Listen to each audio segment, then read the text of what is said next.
আজকে আমি বানাচ্ছি অ্যানিভার্সারি একটি কিউট কেক। তোমরা সবাই ভিডিওটা সম্পূর্ণ দেখো। তোমাদেরও যদি এই কেকটি ভালো লাগে তাহলে তোমরা আমাকে এই কেকটি বানানোর জন্য অর্ডার করতে পারো। তো তোমাদের সবার জন্য আমি এই কেকটি বানাতে পারবো। আজকে এই কেকটি ছিল 1 পাউন্ডের একটি ভ্যানিলা অ্যানিভার্সারি কেক। তো কেকটি ছিল খুব কিউট, সিম্পল ডিজাইন। তোমরা যারা ফেসবুক থেকে আমার ভিডিওটি দেখছো অবশ্যই লাইক এবং ফলো করতে কেউ ভুলবে না।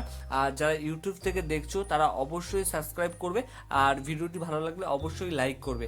তো কেকটি আমরা হোয়াইট ক্রিম দিয়ে এরকমভাবে পুরো নিট ফিনিশিং করার পরে তারপরে ওপর থেকে সিম্পলি এরকমভাবে নজেল দিয়ে একটি ছোট ছোট স্টার নজেলে এইটা ওপর থেকে ড্রপ দিয়েছি সেম। আবার নিচের থেকেও আমরা এরকম ড্রপ দিয়ে নিচ্ছি।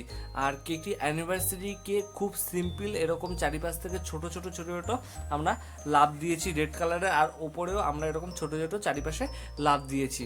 আর তারপরে যে প্লাস্টিকের যে রিবনগুলো হয় না, সেই রিবনগুলো দিয়ে খুব সুন্দর এরকম একটি ডিজাইন বসিয়ে কেকের চারিপাশ থেকে আমরা এইভাবে বসিয়ে দিয়েছি। কেকটা যাদের যাদের ভালো লাগছে অবশ্যই লাইক করবে। আর তোমরা যদি অর্ডার দিতে চাও আমাকে এই নাম্বারে